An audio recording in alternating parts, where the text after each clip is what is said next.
So I have a single, I have a double, and I have a repeater. What's up, guys? This is Seafood Clay Pratka. We're going to talk about mastering the backhand strike with the stick. So when we look at stick fighting or Filipino martial arts, the backhand strike would be equivalent to like a jab in boxing. It's kind of a foundational strike that everything else can be built on. So first thing we want to look at is the actual body mechanics of how this strike's going to work. What Bev's going to do just for training is she's going to just hold up a stick for me.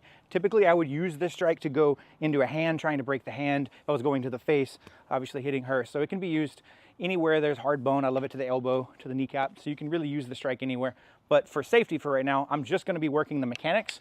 So I'm going to hit up here high on the stick where I don't have to worry about hurting her, and I can actually work some power. So from here, I'm in this closed position. The key is that I don't want just my arm to do the work. So just the arm holding the stick. If I just did that, this is what it's going to be. But a lot of the power generation is going to start from the ground up. And a lot of it is this bow opening and closing. So this offhand is really doing a lot of work. So if you look, if I were to freeze this front arm and I were just to use this one, watch what's going to happen. So like this arm is limp right now. But because I'm doing this opening, I'm activating my lats, this hand is throwing.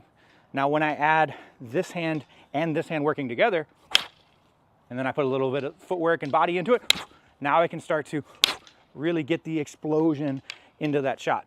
So there's a opening, this hand is involved, this arm is involved, and at the very end, it's got a little wrist. And you want to start to build this wrist as well. So how you're going to do that is just spend time right here. See, no arm. You can do this from both sides, but you want to get your wrist power where you got enough where you could, take a knuckle, crack a bone in a hand with just the wrist alone. So when I put all that together with this arm, and the wrist at the very end of the strike, that's what will start to build the whip. So that would be what we'd call a single backhand. Next is putting it into a combination, just like you have a jab, and then sometimes you have a double jab.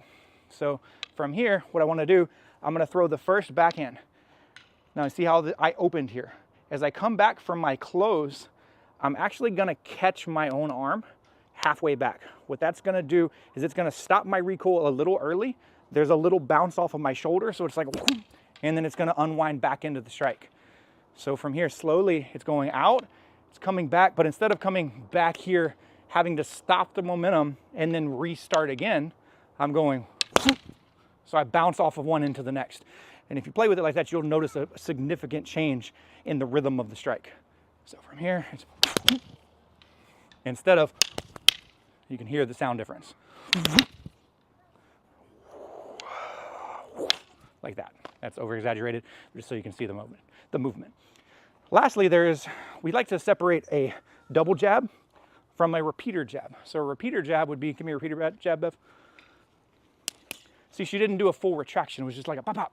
Two quick ones. Again, more of a setup. So that would be my third option with the backhand. So that one, instead of coming even this far back, the second one's going to be mostly that wrist strike that we talked about in the beginning. So I'm going to do a full stroke, but then the second one is just a little extra tap. So pop, pop. So I have a single, I have a double, and I have a repeater. And repeaters are great because they can go hand, get in the fighting stance now. With your stick in the front hand, please. Okay, so I can go hand, elbow, I can go hand, head, so you can bounce off of one right into the other really quick. So we've been equating everything to boxing right now. So if you think about boxing, they do a lot of focus mitt feeding, right? So I'm gonna feed Bev like I would in boxing with focus mitts, but my stick is my mitt. So it gives her a way to really be able to train her power safely. You could, of course, do this on a heavy bag or a tree, whatever, but then it's not moving. So I wanna make it dynamic. I'm gonna move with her, and I'm gonna verbally call out, just like you would call out jab, cross, hook, whatever you wanted. I'm gonna say single, I'll say double, and I'll say repeater. So from here, single. And we're gonna move. Double. Repeater.